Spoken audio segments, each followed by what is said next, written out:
Bethesda proudly brings you Campbell Live.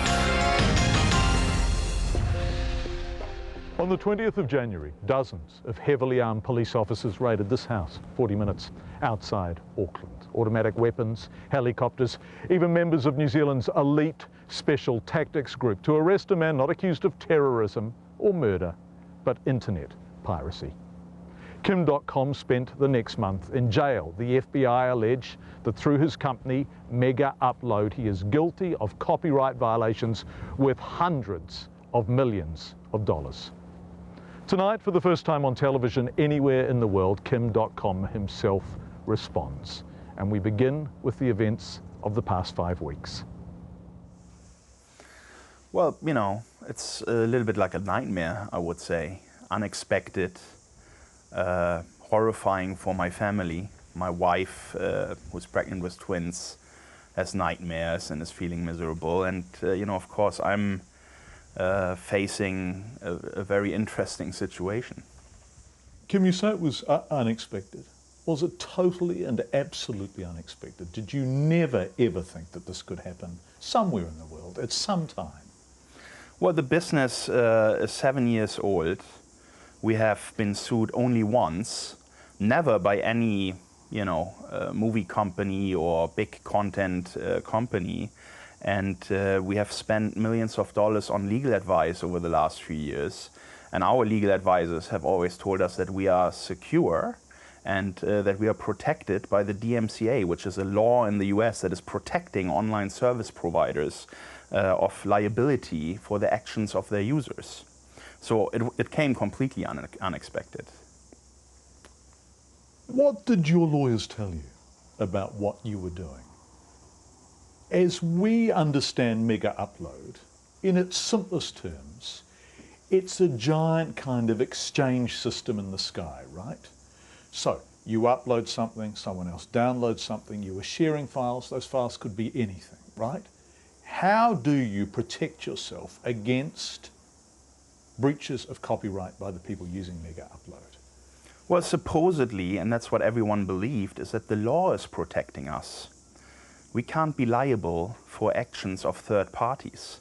You know, as long as we follow a regime of taking things down that are reported to us, which we have done over all these years, we are protected according to the law. And, you know, I find it very surprising that this is happening because, like I said, you know, we had legal advice all these years telling us that, you know, we are an online service provider and we are not liable for the actions of third parties. Where did Megaupload come from? What was the idea behind it? It was your idea, right? Why? Yeah. Well, you know, one day I was sending a file to a friend via email, and I got a message back saying, you know, the file is too large, and the mail server has refused to send it. So I thought, you know, what can I come up with? What can I do to solve that? So I basically created a server where I could upload a file and got a unique link, and then I would just email that link to my friend and he would then get the file. And that's how Megaupload started. It was just a solution to a problem that still exists today. How quickly did it take off? Were you surprised by it? Well, I was surprised how quickly it took off. It grew virally because every time someone was sending a file to Megaupload to submit it to somebody else, that person would then also learn about Megaupload and that feature, and it would just grow and everyone would use it because it was such a useful tool. And free. Kevin Su, the Senior Vice President of Content Protection at the Motion Picture Association of America, said, and I quote, "You are the biggest copyright infringer in the world." Are you? Absolutely not. I'm no copyright infringer. I mean, you have to look at Megaupload in its sheer size. We are talking about a network that was running on 1.5 terabit of bandwidth. Explain that to me. How big is that? That is about 800 file transfers completing every second. We are a relatively small company. You can't expect us to police that kind of traffic. So 800 file transfers occurring every second? Yes. 24 hours of the day, every day of the year? Yes. Every second? Yes. and you know what's in those file transfers? You're able to look at those 800 file transfers a second and say, well, there are other laws that protect users, and those are privacy laws. For example, in the US, it's the Electronic Communication Privacy Act, which prohibits us from looking into the accounts of users proactively and look for things. It's like mail, it's private. We cannot just go in there and police what these users are uploading. But that's why we have our own terms of service in which we tell our users you cannot upload anything that is infringing on anybody's rights. You can only upload things that belong to you. And before any user uploads any file to Megaupload, they have to click on a little box that says, I accept the terms of service. So we have a legally binding agreement with these users that they are not supposed to upload anything that doesn't belong to them. Of course, that is a romantic notion, isn't it? That just because we tick the box accepting the terms of service, that we're going to behave ourselves once we're in there, right? I mean, you must have known that people were doing whatever they wanted once they'd gone through the front door. They were exchanging any kind of files they wanted to exchange. What opportunity did you have to police that? Well, of course, everybody knows that the internet is being used for legitimate and illegitimate uses. And I think every online service provider has the same challenges that we had. YouTube, Google, everybody is in the same boat. So what you need to understand here is that we provided the content owners with an opportunity to remove links that were infringing on their rights.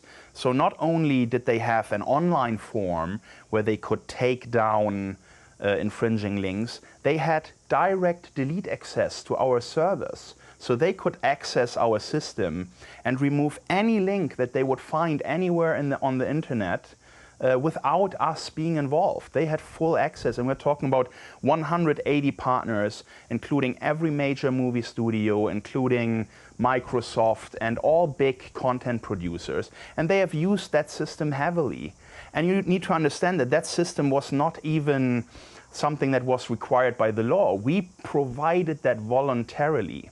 And they have removed over 15 million links. So every member of the Motion Picture Association, every film studio who was a member of the Motion Picture Association of America had direct delete access to Megaupload.com to take out copyright infringing material. Is that the case? Absolutely.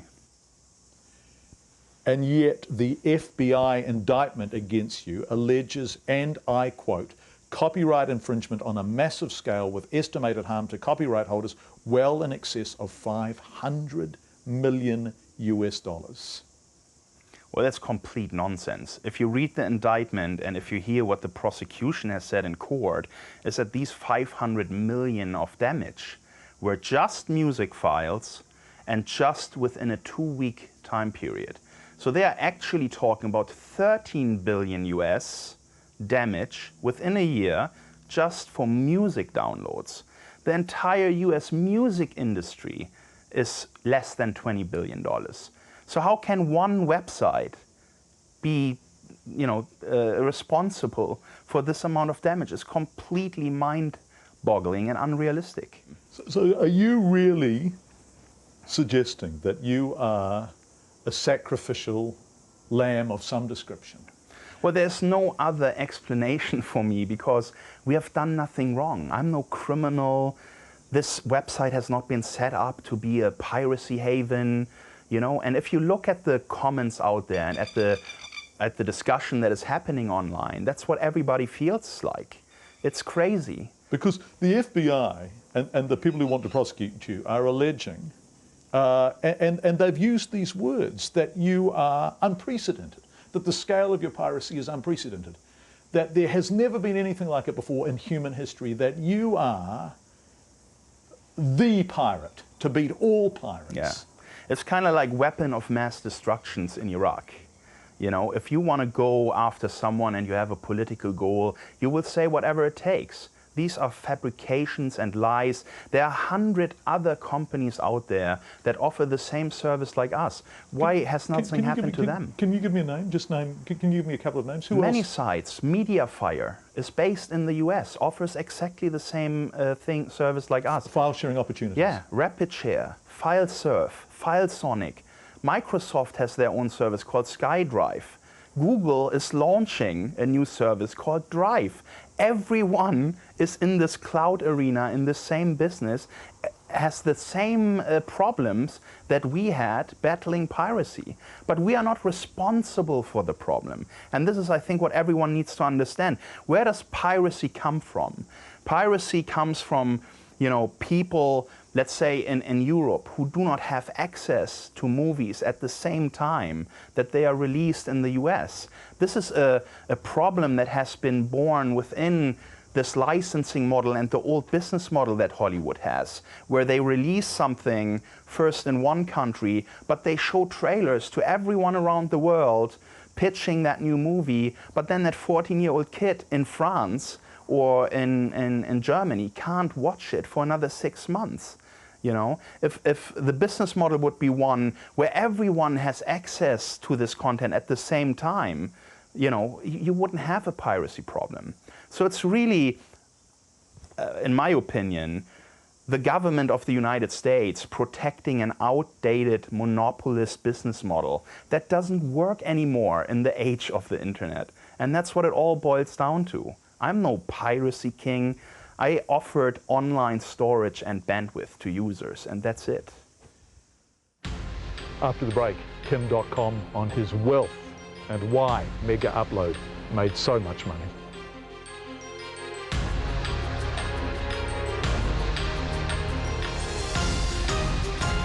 Welcome back to our interview with Kim Dotcom. A very big part of the public persona of this larger-than-life man is his ostentatious displays of wealth.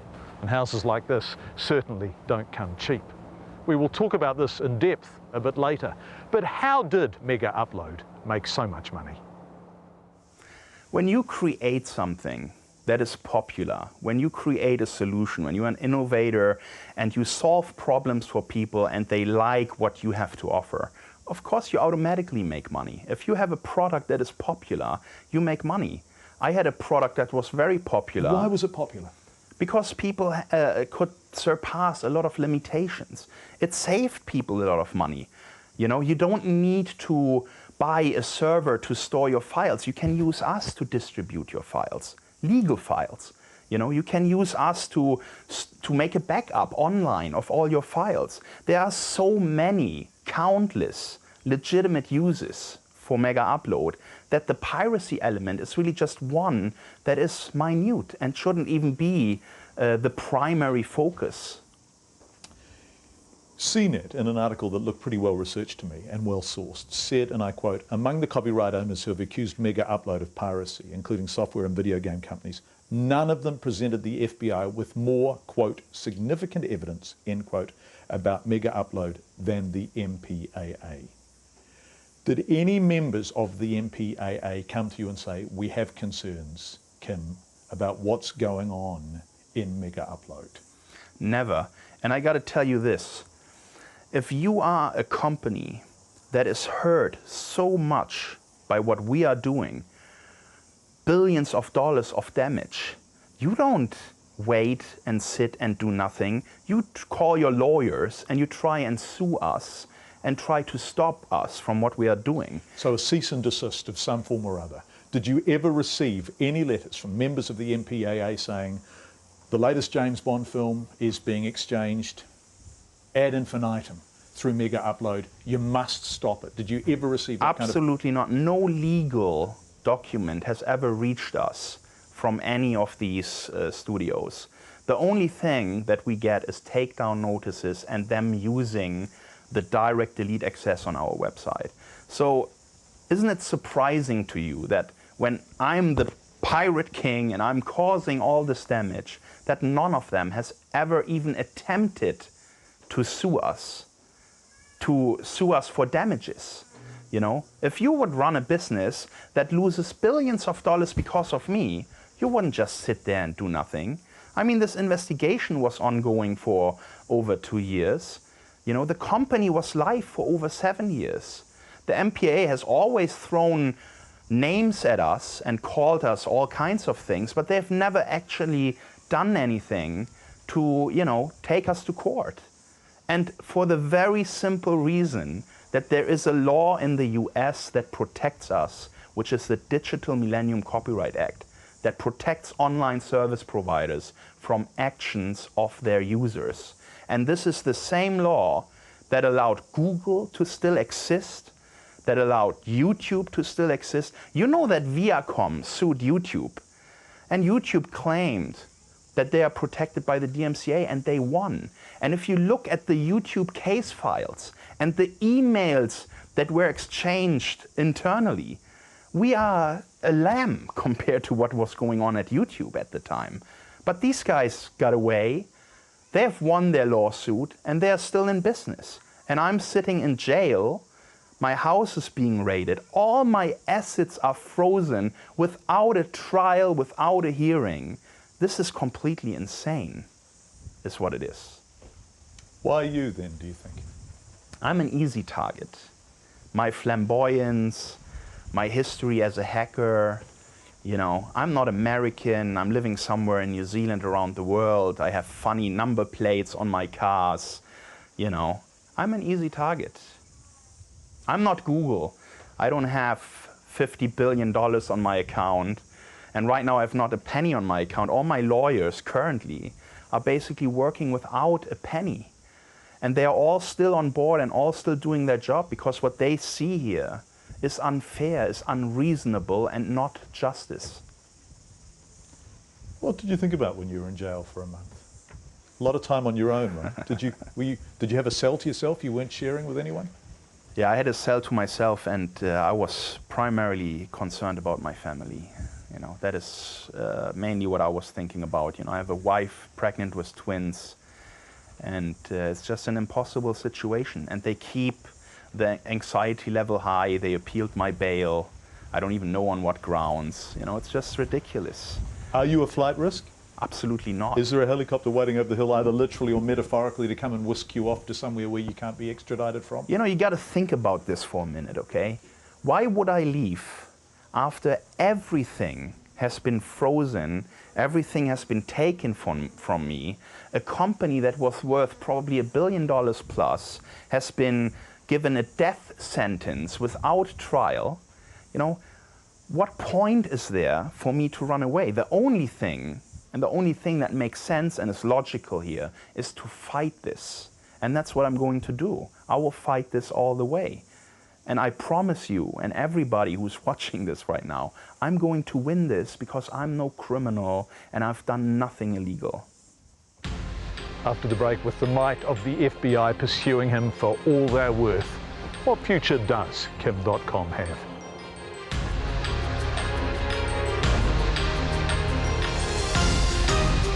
Welcome back to our interview with Kim Dotcom. We begin this part of it with the unprecedented prosecution in New Zealand, but by the FBI.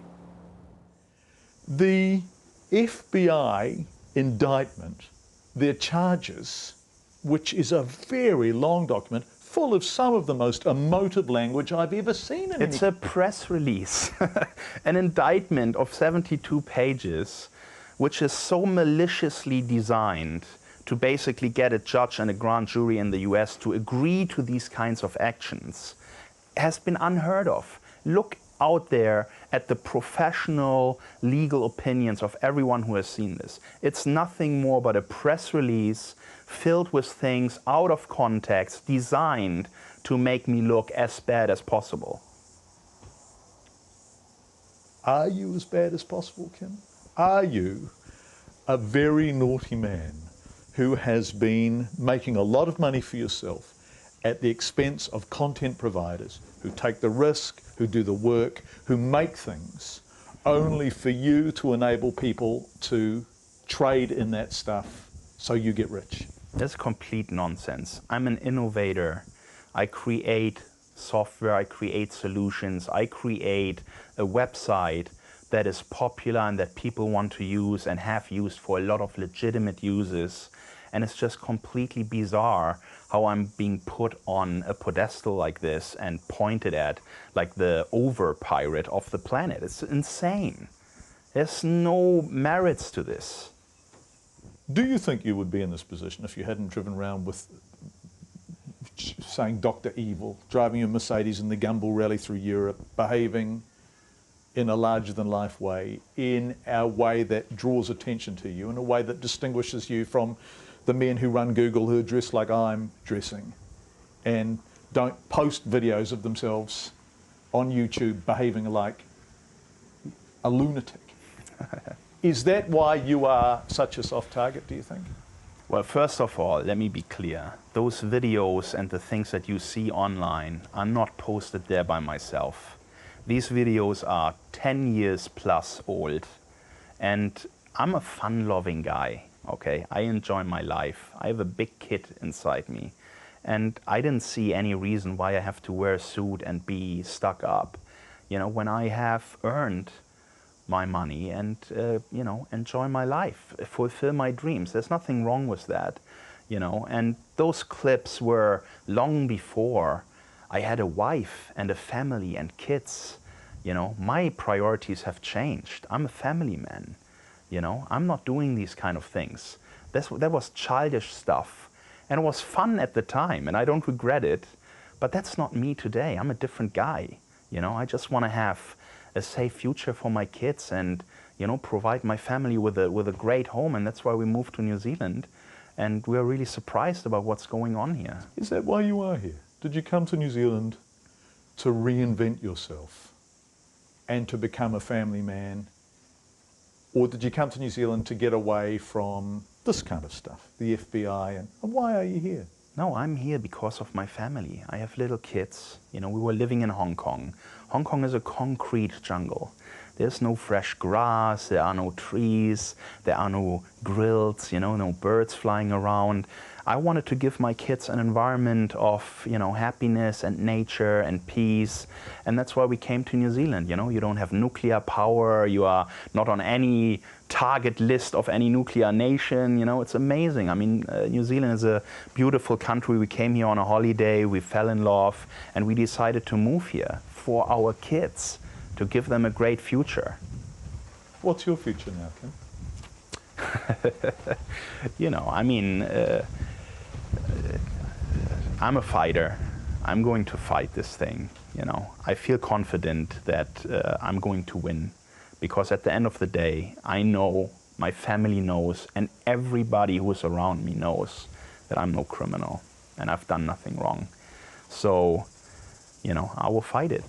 It's all I can do. Kim Dotcom. His extradition hearing is set down for August. Thank you for joining us, everybody. Ka kite anō, and a very good evening indeed.